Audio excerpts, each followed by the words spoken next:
नमस्ते विद्यार्थी मित्रों, आगे देखेंगे। शास्त्री जी की एक सबसे बड़ी विशेषता यह थी कि वे एक सामान्य परिवार में पैदा हुए थे। एक सामान्य परिवार में पैदा થયા હતા, जन्म्या હતા।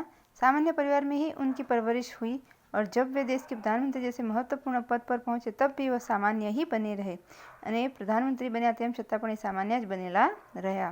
विनम्रता, सादगी और सरलता उनके व्यक्तित्व में एक विशिष्ट प्रकार का आकर्षण पैदा करते थे। उनकी विनम्रता, એમનામાં રહેલી સાદગી અને સરળતા એ એમના વ્યક્તિત્વમાં એક વિશેષ પ્રકારનું આકર્ષણ पैदा करता હતા।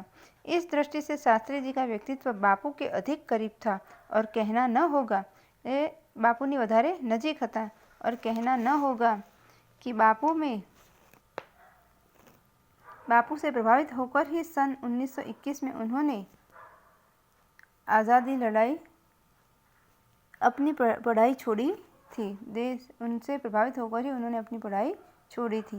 शास्त्री जी पर भारतीय चिंतकों डॉक्टर भगवंत दास तथा बापू का कुछ ऐसा प्रभाव रहा कि वह जीवन भर उन्हीं आदर्शों पर चलते रहे तथा औरों को इसके लिए प्रेरित करते रहे। एमना आदर्शों पर चलता रहा। शास्त्री जी के संबंध में मुझे बाइबिल की वह उक्ति बिल्कुल सही जान पड़ती है कि विनम्र ही पृथ्वी के वारिस होंगे।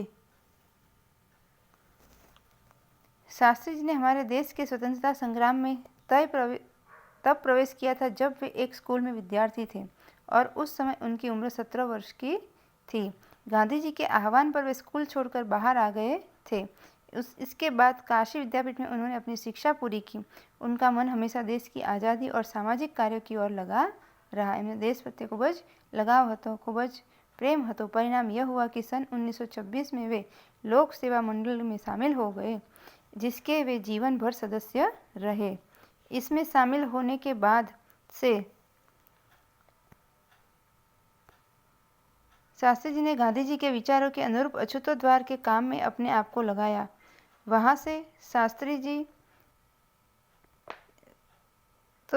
ने उसमें भाग लिया, जिसके परिणाम स्वरूप उन्हें जेल जाना पड़ा।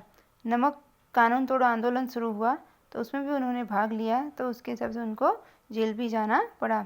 यहाँ से शास्त्री जी की जेल यात्रा की जो शुरुआत हुई तो वह सन 1942 के भारत छोड़ो आंदोलन तक निरंतर चलती रही। इन 12 वर्षों के दौरान वे 7 बार जेल गए। कितना वक्त? 7 वक्त जेल गया। इसी से यह अंदाज लगाया जा सकता है कि उनके अंदर देश की आज़ादी के लिए कितनी बड़ी ललक थी। एमने आज़ादी माटे देश आज़ाद था ए माटे खूब ज एमने भाव हतो। दूसरी जेल यात्रा उन्हें सन 1932 में किसान आंदोलन में भाग लेने के लिए करनी पड़ी। 1932 में एमने किसान आंदोलन में भाग लिया तो एना माटे एमने जेल में जવું પડ્યું।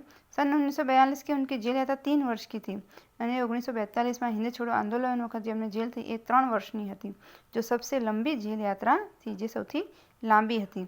इस दौरान शास्त्री जी जहां एक और गांधी जी द्वारा बताए गए रचनात्मक कार्यों में लगे हुए थे, वहीं